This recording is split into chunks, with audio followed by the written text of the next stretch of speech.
तो खेडूत मित्रों एक बार फरीथी स्वागत है आप सौनी पोतानी यूट्यूब चेनल खेडूतनी दुनिया में। तो दोस्तों आज विडियोनी अंदर आपणे 10 मोटा अने महत्वना समाचार जाणवाना छीए। विडियोने शरू करता पहला दोस्तों हूँ आप सौने जणावी दऊं के जो आप सौ अमारी चेनल खेडूतनी दुनिया पर नवा छो तो फटाफट अमारी चेनलने सब्सक्राइब करी लो, जेना लीधे दिवसभરના कामना समाचार आप सौने आ चेनलना माध्यमथी मळता रहे। तो चालो दोस्तों आजनी विडियोने शरू करीए। तो सौथी पहला मोटा समाचार आप सौनी सामे आवी रह्या छे दोस्तों के खेडूतोने 3000 ની सहाय, यूरिया डीएपी खातरना मजबूत विकल्प एवा नेनो यूरिया माटे राज्य सरकार द्वारा खेडूतोने सहाय आपवामां आवी रही छे। राज्य सरकार द्वारा AGR2 योजना में तमाम खेडूतोने कुल किंमतना 50% लेखे प्रति हेक्टर रुपया 750 ની मर्यादामां વધુમાં વધુ 4 हेक्टर माटे रुपया 3000 ની मर्यादामां नेनो फर्टिलाइजरनी खरीदी पर सहाय उपलब्ध करवामां आवी रही छे। त्यार पछीना महत्वना समाचार आप सौनी सामे आवी रह्या छे दोस्तों के रेशन कार्ड धारकोने मोटो निर्णय।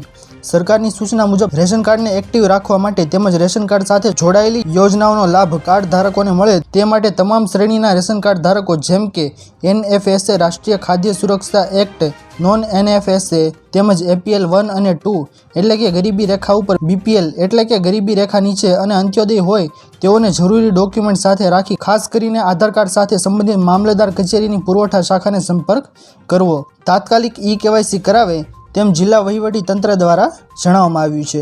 ત્યારબાદના મહત્વના સમાચાર આવી રહ્યા છે दोस्तों કે LPG સિલિન્ડર માટે મોટી ખુશખબર।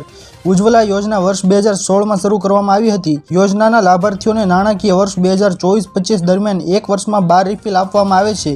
યોજના હેઠળ 14.2 કિલોગ્રામ સિલિન્ડર પર 300 રૂપિયાની સબસિડી મળે છે। નરેન્દ્ર મોદી સરકારે ફરી એકવાર કેન્દ્રમાં આવી છે તો PMUY ના લાભાર્થીઓને 300 રૂપિયાની સબસિડી મળવાનું ચાલુ રહેશે। जो कि आ सब्सिडी 31 मार्च 2025 सुधी मळशे एटले के 9 महीना माटे उपलब्ध रहेशे। त्यार पछीना समाचार आवी रह्या छे दोस्तों आप सौनी सामे के हवे धुआंधार राउंड शरू। तो खेडूत मित्रों हवामान निष्णात परेश गोस्वामीए जणाव्युं छे के 15 जुलाईए सेशन दरमियान कोई मोटा के सारा वरसादनी शक्यताओ नथी। आ पछी 16 तारीखथी वरसादनो नवो राउंड चालू थशे। 16 थी लईने 30 जुलाई सुधी सेशनमां राज्यमां अनेक डेमो ओवरफ्लो थाय तेवा समाचार जोवा मळे तेवी शक्यताओ छे। चालू अठवाडिया दरमियान લીલીના सक्रिय थाय तेवी पण शक्यताओ छे। जे आवुं थशे तो वरसादनी नवी सिस्टमो सक्रिय थशे अने अनेक विस्तारोमां सारा वरसाद थाय तेवी शक्यताओ छे। त्यार पछीना समाचार आवी रह्या छे दोस्तों आप सौनी सामे के सिम कार्डमां नवो फेरफार। TRAI ताजेतरमां मोबाइल नंबर पोर्टेबिलिटीना नियमोमां फेरफाરની घोषणा करी छे।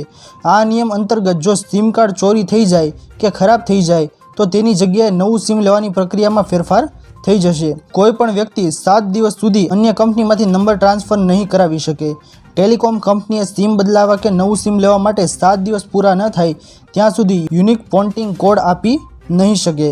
आ नियमने 1 जुलाई 2024 थी लागू करी देवामां आव्यो छे। त्यारबादना महत्वना समाचार आप सौनी सामे आवी रह्या छे दोस्तों के 104% वरसाद कुआ छलकाशे।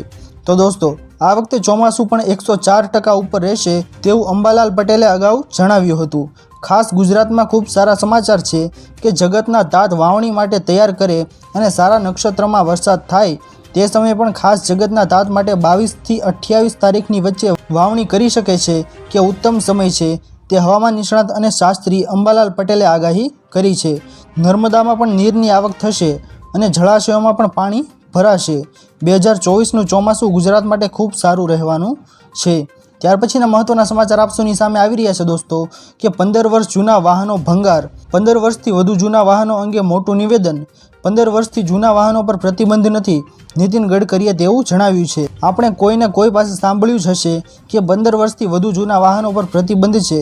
જો કે ટ્રાન્સપોર્ટ અને હાઈવે મિનિસ્ટર નીતિન ગડકરીએ લોકસભામાં આ વાતને નકારી કાઢતા કહ્યું છે કે આ વાત સાચી નથી। 15 વર્ષથી વધુ જૂના વાહનો ઉપર પ્રતિબંધ નથી। તે માત્ર દિલ્હીની NCRમાં પ્રદૂષણના કારણે સુપ્રીમ કોર્ટે 10 વર્ષ જૂના ડીઝલ અને 15 વર્ષ જૂના પેટ્રોલ વાહનો ચલાવવા પર પ્રતિબંધ મૂક્યો છે। ત્યાર પછીના મહત્વના સમાચાર આપ સૌની સામે આવી રહ્યા છે दोस्तों કે શૌચાલય બનાવવા 12,000। ભારતને સ્વચ્છ બનાવવા માટે ભારત સરકાર દ્વારા મફત શૌચાલય યોજના શરૂ કરવામાં આવી હતી। મફત શૌચાલય યોજના 2024 માટે અરજીઓ ગ્રામીણ અને શહેરી બંને વિસ્તારોમાં શરૂ થઈ ગઈ છે।